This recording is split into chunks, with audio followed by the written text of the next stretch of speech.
हरियाणा की हर अपडेट के लिए बेल आइकन दबाएं और सब्सक्राइब करें STV हरियाणा न्यूज। एक महीना पहले जो पूर्व विधायकों की बैठक हुई थी उसके विस्फोट अब होने शुरू हो गए हैं। श्याम सिंह राणा के बाद पूर्व विधायक परमिंदर सिंह ढुल ने इस्तीफा दे दिया है और डंके की चोट पर उनका इस्तीफा हुआ है। यही कहना है कि किसानों के हित में इस्तीफा दिया गया है। हालांकि इसके राजनीतिक कारण क्या हैं और बड़ौदा उपचुनाव पर ये जो इस्तीफा है क्या असर डालेगा, हम ये जानेंगे परमिंदर सिंह ढुल से। ढुल साहब, ये मीटिंग आप लोगों की हुई थी, आप कृषि कानूनों के विरोध में तब भी थे, लेकिन इस्तीफा जो है काफी देर के बाद हुआ।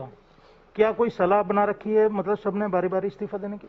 नहीं, इसका एक कारण है कि जब हमने अपनी आपस में बैठक में बात की थी, हमने अपने आप को किसान के इन तीनों कानूनों के रूप में अपने अनुभव साझा किए थे, अपने ज्ञान को साझा किया था और एक्सपर्ट से ही बात की थी। तो हमने अपना एक मत बनाया था कि हमें इन किसान के बिल के ऊपर अपनी राय रखनी चाहिए और पार्टी फोरम में भी रखनी चाहिए, सरकार के सामने भी रखनी चाहिए। और हमें पार्टी फोरम पर बुलाया भी गया, सरकार ने बुलाया भी गया, अपने सुझाव हमने दिए। हमने उनको स्पष्ट कहा था कि आज की वर्तमान स्थिति में जो ये तीनों कानून हैं वो प्रदेश की जनता के हित में नहीं है। या तो आप आगे बढ़ करके प्रदेश की जनता को बचाने के लिए अपने विधानसभा में कानून लेके आए, या इसके ऊपर आप MSP की गारंटी दें और कॉन्ट्रैक्ट एक्ट में किसान को सेफ गार्ड दें। तो और इसके अंदर कोई बात हमारी मानी नहीं की, हमने अपनी बात स्पष्ट कही थी। हमने कहा था हमारा विरोध है, विरोध रहेगा, आप इसको संभालिए, ठीक करिए।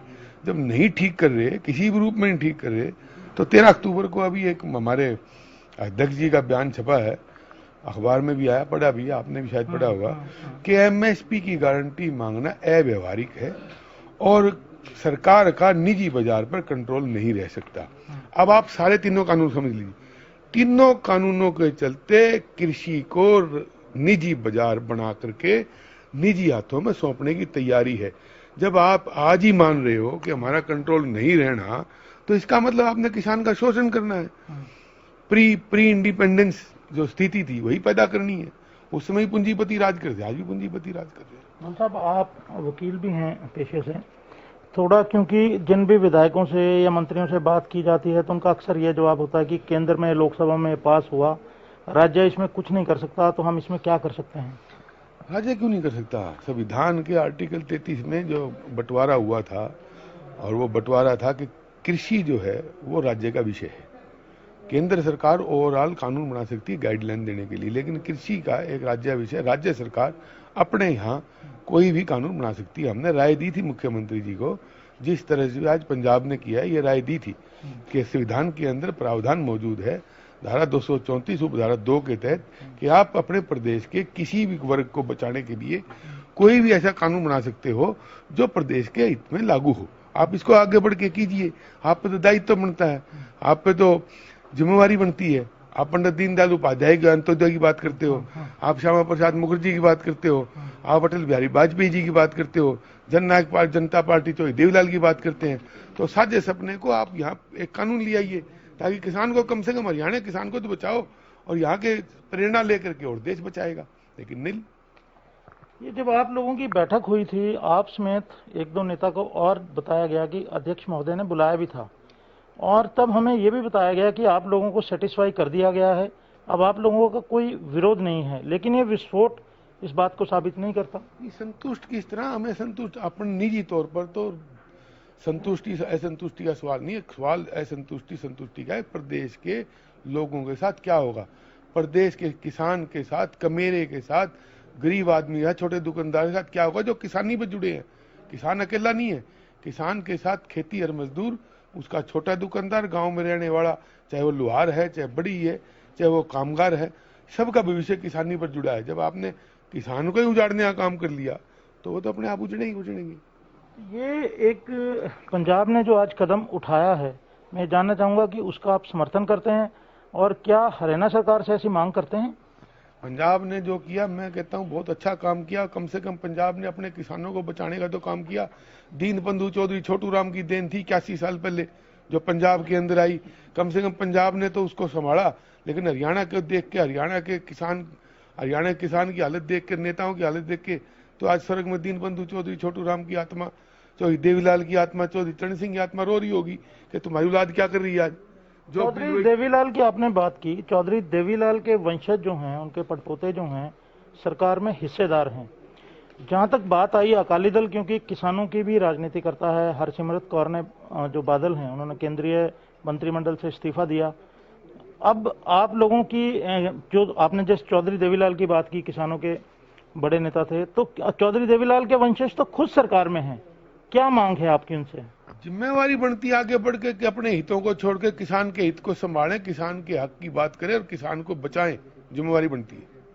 वो कहते हैं कि किसी भी तरह से अगर अनदेखी होगी हितों की, क्योंकि कानून बन गए हैं, तो वे हमेशा किसान के साथ खड़े हैं।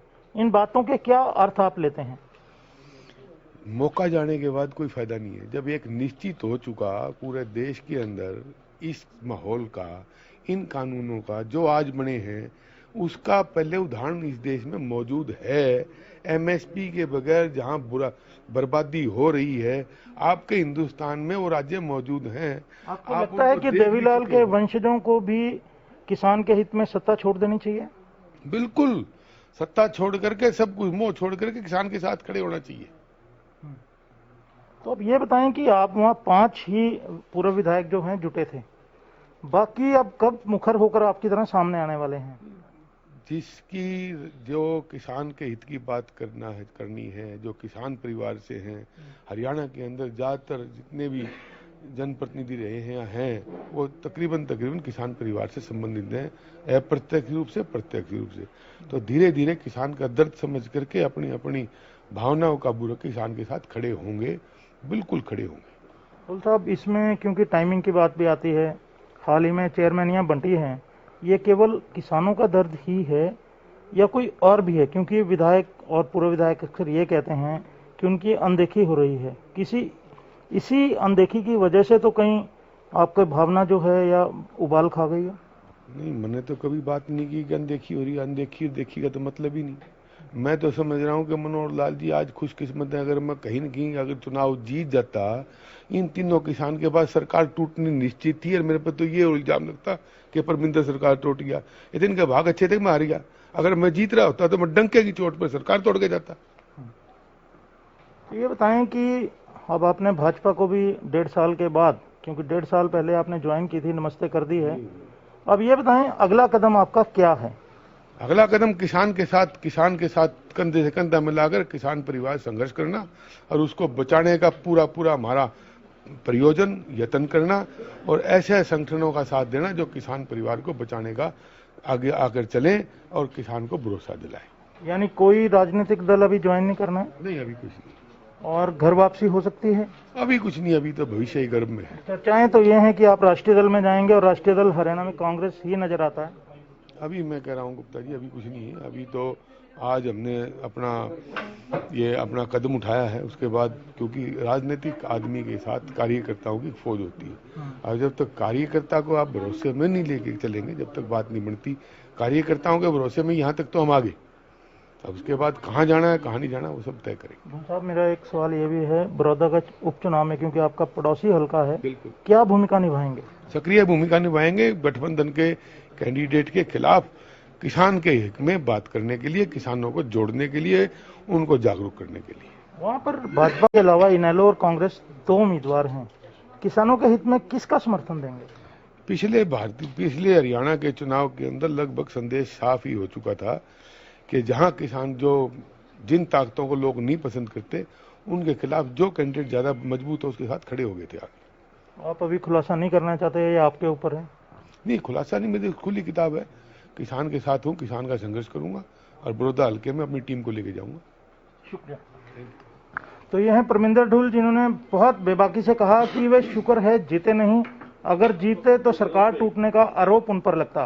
बड़ौदा को लेकर उन्होंने कहा है कि जो भाजपा और जो जजपा गठबंधन का जो उम्मीदवार है उसका विरोध करेंगे, ये उन्होंने डटकर कह दिया। लेकिन किस उम्मीदवार के पक्ष में जाएंगे ये साफ नहीं किया है। हालांकि संकेत ऐसे हैं कि वे कांग्रेस उम्मीदवार का समर्थन कर सकते हैं।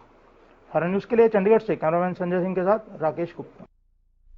तो हाल ही में भारतीय